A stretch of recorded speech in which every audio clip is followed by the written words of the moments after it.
2020, votre quart d'heure américain.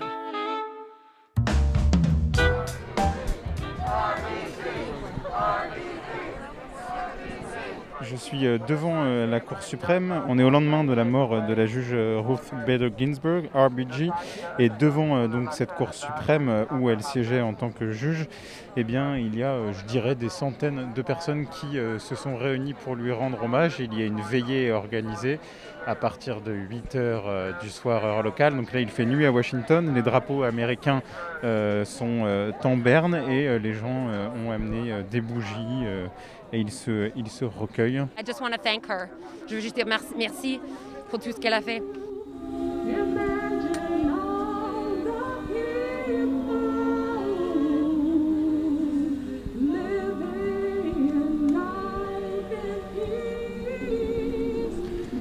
C'est un moment très solennel, très silencieux. Les gens ne parlent pas et écoutent la musique. J'aimerais pouvoir être en deuil en son honneur, mais c'est difficile de prendre ce temps-là.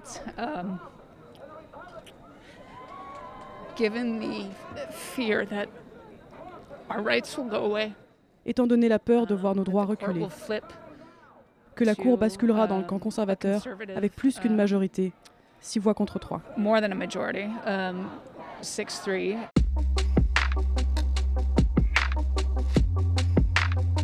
Vous écoutez bien 2020, le podcast de l'AFP Made in America. Je suis Antoine Boyer, bienvenue. Aux États-Unis, comme vous venez de l'entendre, la disparition de Ruth Bader Ginsburg à 87 ans a bouleversé les cœurs et inquiété les esprits du camp progressiste. Bouleversé les cœurs car cette magistrate à la voix fluette, à la fine silhouette et au dos voûté par les 27 années passées à la Cour suprême était pour beaucoup un modèle, une source d'inspiration. Sa mort inquiète aussi car Ruth Bader Ginsburg était devenue en quelques années l'héroïne de la gauche.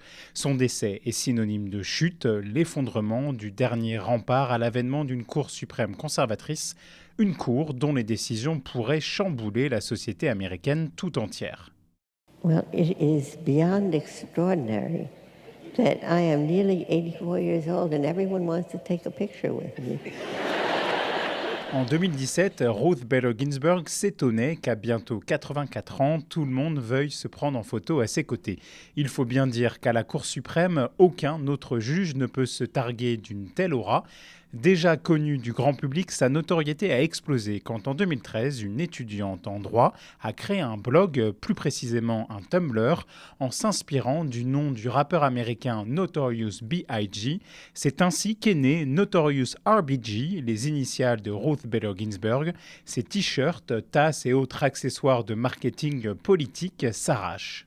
People ask me, don't you feel uncomfortable being with a name like the Notorious B.I.G.? Les gens me demandent, tu n'es pas gêné avec un nom comme Notorious B.I.G.? We have a lot in common. Mais pourquoi devrais-je me sentir gênée? On a beaucoup en commun. D'abord et avant tout, nous sommes tous les deux nés et nous avons été élevés à Brooklyn, New York. Avec le décès de Ruth Bader Ginsburg, c'est avant tout son héritage d'icône du féminisme qui est mis en avant, à raison si l'on en juge par l'histoire de cette petite fille de Brooklyn. Ruth Bader naît en 1933. Quand elle est au lycée, sa mère meurt d'un cancer. Dès son arrivée à la prestigieuse université Cornell au début des années 50, Ruth Bader est marquée par les inégalités hommes-femmes. There were 4 men to every woman. Il y avait 4 hommes pour une seule femme. Donc les parents de ces filles trouvaient que c'était l'endroit idéal. Car si vous ne pouviez pas trouver un homme à Cornell, il n'y avait plus d'espoir.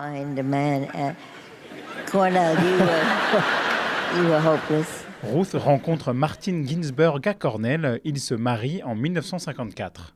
Je suis ensuite entrée à l'école de droit de Harvard et j'étais l'une des 9 femmes dans une promotion de plus de 500. C'était mieux que la promotion de mon mari qui était une année au-dessus et où il y avait 5 femmes.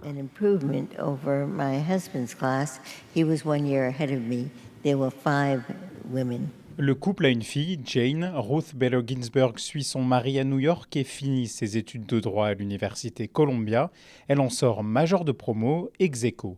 Lors d'une interview enregistrée à l'université George Washington, elle revient sur ses difficultés à trouver à l'époque un premier travail. I am Jewish and the big firms in New York were just opening up. Je suis juive et les grands cabinets d'avocats à New York ouvraient tout juste leurs portes aux juifs avocats. Then I was a woman. Ensuite, j'étais une femme et la plupart des cabinets ne voulaient pas de femmes. The absolute killer was Jane. Le pire, c'était Jane, parce que s'ils prenaient le risque d'embaucher une femme, ils ne choisiraient pas une mère d'un jeune enfant. On a mother of a young child. Ruth Bader Ginsburg obtient finalement un poste de greffière auprès d'un juge d'un tribunal de New York. Dans les années 70, elle se bat pour l'égalité homme-femme avec l'ACLU, la puissante association américaine des droits civiques. Elle plaide dans 6 affaires de discrimination basées sur le sexe devant la Cour suprême. Elle en remporte 5. En 1993, elle passe côté cour. Nommée par Bill Clinton, elle est la 2e femme à faire son entrée au temple du droit américain. I, Ruth Bader Ginsburg, do solemnly swear that I will support and defend the Constitution of the United States. that I will support and defend the Constitution of the United States. Ginger Anders a bien connu la juge de la Cour suprême. En 2004, Ruth Bader Ginsburg l'embauche en qualité de greffière. Alors Ginger Anders s'est replongée avec moi dans ses souvenirs, une année où elle n'a pas chômé. C'était très intense. C'était une chef très précise, rigoureuse et exigeante. Donc elle attendait beaucoup des autres et d'elle-même. But at the same time, she had this really warm side to her. She loved the opera. Et à côté de ça, elle avait ce côté très chaleureux. Elle adorait l'opéra et donc au cours de l'année, elle nous y emmenait. Elle organisait aussi des fêtes d'anniversaire pour chaque greffier. Et son mari, Marty, qui était encore en vie à l'époque, faisait des gâteaux pour tous les anniversaires. Je me suis mariée l'année où j'étais greffière. Et ça a été une drôle d'histoire en fait, car nous avions décidé de ne pas faire de fête, d'aller simplement se marier à New York. Mais elle en a voulu autrement. Elle a souhaité donner à ce mariage un peu plus d'importance. Donc elle a organisé une fête et a invité tous les greffiers de la cour. C'était une fête surprise. Et alors elle introduit mon mari, elle lève son verre et nous donne un conseil que je n'oublierai jamais. Elle dit « Mon mariage est ce qu'il y a de plus important pour moi ». Et ça a été vraiment marquant de l'entendre, elle, tenir un tel propos. Vous voyez, quelqu'un qui était une juge de la Cour suprême, qui avait été une avocate célébrée pour toutes ses victoires pour les droits civiques, et qu'elle me dise « mon mariage est la chose la plus importante pour moi », je crois que ça en dit long sur sa relation avec Marty, mais aussi sur l'importance de toujours garder en tête ce qui compte dans nos vies. Selon Ginger Anders, l'union entre Ruth Bader Ginsburg et son mari, Martin Ginsburg, a permis à RBG de se battre pour les droits des femmes. Had it not been for Marty's support, she would not have been able to achieve all of those things. Vous savez, sans le soutien de Marty, elle n'aurait pas pu accomplir tout cela. Je pense aussi que selon mariage, ses 2 enfants, Jane et James, lui ont permis de comprendre les challenges auxquels les femmes étaient confrontées, c'est-à-dire la difficulté d'élever 2 enfants en ayant un travail, d'être perçue comme la personne principalement responsable des enfants et de leur éducation.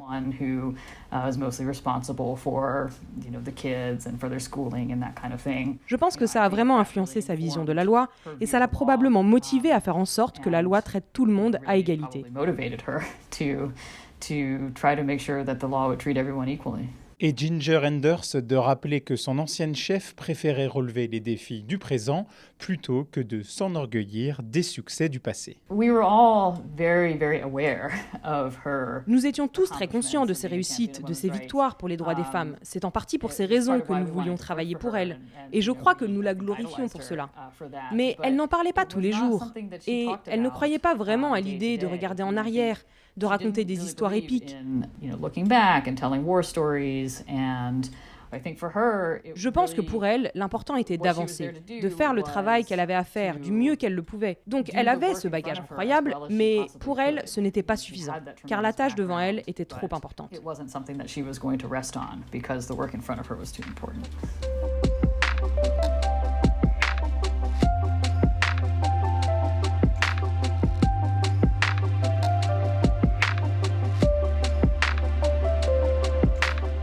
L'une des affaires les plus emblématiques de la carrière de RBG à la Cour suprême remonte à 1996.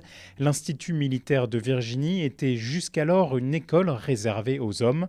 La décision de la haute juridiction de l'ouvrir aux femmes a changé l'année suivante la vie de Kelly Sullivan. J'ai fait partie de la première promotion avec des femmes admises à l'Institut militaire de Virginie, après que Ruth Bader Ginsburg a rédigé le jugement de la Cour qui disait que l'absence d'admission des femmes à l'Institut était inconstitutionnelle. Et donc pour moi, Ruth a vraiment été une source d'inspiration dans ma vie, parce qu'elle m'a donné une opportunité qu'autrement on ne m'aurait jamais donnée en tant que jeune femme.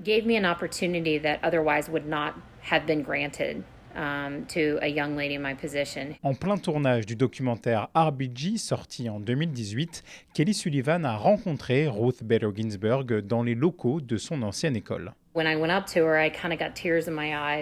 je suis allée la voir, j'ai eu les larmes aux yeux.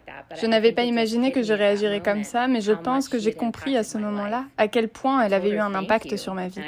Je lui ai dit merci. Je lui ai dit que je ne voulais pas pleurer, mais que c'était des larmes de joie, d'inspiration et d'enthousiasme. Et elle m'a répondu, je vous en prie, mais votre réussite, ce n'est pas grâce à moi. Kelly Sullivan n'est pas surprise de voir l'attention médiatique et politique tourner autour de la nomination par Donald Trump d'une juge pour remplacer Ruth Bader Ginsburg à la Cour suprême à quelques semaines seulement de l'élection présidentielle. Je suis fâchée que l'attention ne soit pas davantage portée sur ses contributions. Il y a eu beaucoup d'informations sur la nomination, les démocrates, les républicains. Mais vous savez, pour moi, nous devrions pour l'instant célébrer sa vie et ne pas se disputer à propos de son remplacement. Que nous le désignions avant ou après l'élection présidentielle, cela n'a aucune importance pour moi à l'heure qu'il est. Selon moi, il est important de se souvenir de qui elle était et des choses qu'elle a accomplies dans sa vie et qui ont eu un impact extraordinaire. The things that she did in her life that were so incredibly impactful.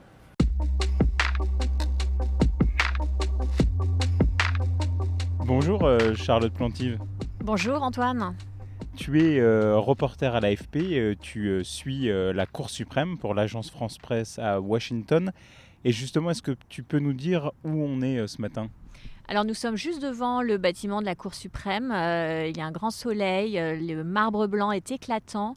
Une petite foule commence à se rassembler parce qu'aujourd'hui, la dépouille de Ruth Bader Ginsburg va être exposée devant le bâtiment et les gens vont pouvoir lui rendre un dernier hommage. Je suis venue car je devais saluer la mémoire de la juge Ginsburg pour toutes les femmes comme moi et ma mère, qui était une mathématicienne de la NASA, qui ne seraient pas là où elles sont sans elle. Donc c'est très émouvant pour moi, c'est pour ça que je suis ici, pour voir la reine arriver. Pourquoi le décès de cette juge octogénaire avant l'élection présidentielle de 2020, ce décès était tant redouté par la gauche américaine ? Parce qu'aujourd'hui, à la Cour suprême, il y a 9 juges. Il y avait déjà 5 conservateurs et 4 progressistes, dont la juge RBG. Le bloc progressiste est très uniforme. Ils votent très souvent ensemble. Ils font bloc au sens littéral du terme.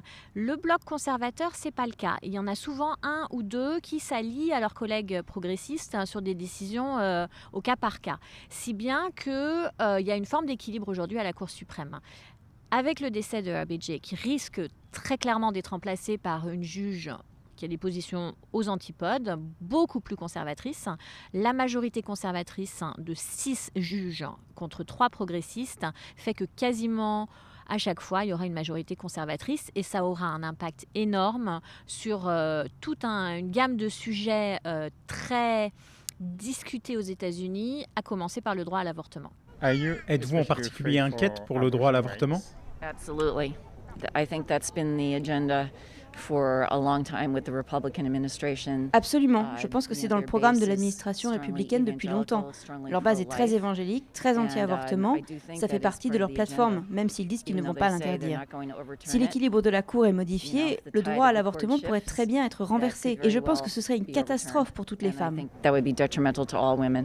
C'est la Cour suprême qui a reconnu le droit des femmes à avorter. Là encore, il n'y a pas de loi. La Cour suprême, en 1973, donc avant l'arrivée de la juge RBG, a décidé que les femmes américaines avaient le droit d'avorter. Ce qui va se passer s'il y a une nouvelle juge conservatrice, probablement ils ne vont pas complètement annuler l'arrêt de 73 parce que ce serait très compliqué de prendre un contre-pied total, de faire une volte-face aussi radicale. Par contre, il est très probable que la Cour suprême valide toutes les lois restrictives que les États vont adopter ici, surtout dans le sud et le centre des États-Unis, ce qui fait qu'il y aura vraiment deux Amériques, une Amérique où les femmes pourront continuer à avorter et une Amérique où ce sera extrêmement compliqué. Il n'est pas encore sûr que la nouvelle juge soit nommée et approuvée par le Sénat avant le 3 novembre. Alors, je ne peux pas prendre des paris, mais évidemment, il y a quand même des grandes chances. Donald Trump pousse en ce sens. Il a le soutien du chef des Républicains au Sénat qui veut organiser un vote, bien qu'il ait refusé de le faire il y a 4 ans dans un contexte un peu similaire. Un juge était décédé 10 mois avant l'élection. Barack Obama en avait nommé un nouveau et le sénateur Mitch McConnell avait refusé de l'auditionner en disant qu'on ne pouvait pas attribuer un poste aussi important en pleine année électorale et qu'il fallait attendre le verdict des urnes pour se prononcer. Alors évidemment, il ne tient plus du tout ce discours, donc il va organiser un vote probablement avant le 3 novembre, peut-être après, parce que aux États-Unis, les élus ne prennent leur fonction qu'en janvier, donc il y a une période intérimaire entre l'élection et la prise de fonction où l'ancienne chambre va rester en fonction. Il semble avoir la majorité, on n'est pas complètement certain, c'est serré. Il y a 53 élus républicains sur 100 sénateurs. Il y en a 2 qui ont dit qu'elles ne voteraient pas. Ça fait 51, ça passe.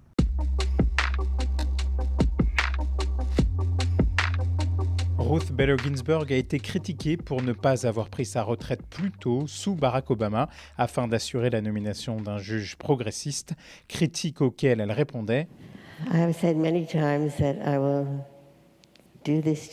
dit à de nombreuses reprises que je continuerai à faire ce travail tant que je pouvais le faire à 100%. Et quand je ne pourrai plus, il sera temps pour moi de me retirer. Ruth Bader Ginsburg s'est éteinte à 87 ans le 18 septembre des suites d'un cancer du pancréas. Elle aura siégé à la Cour suprême jusqu'à son dernier souffle.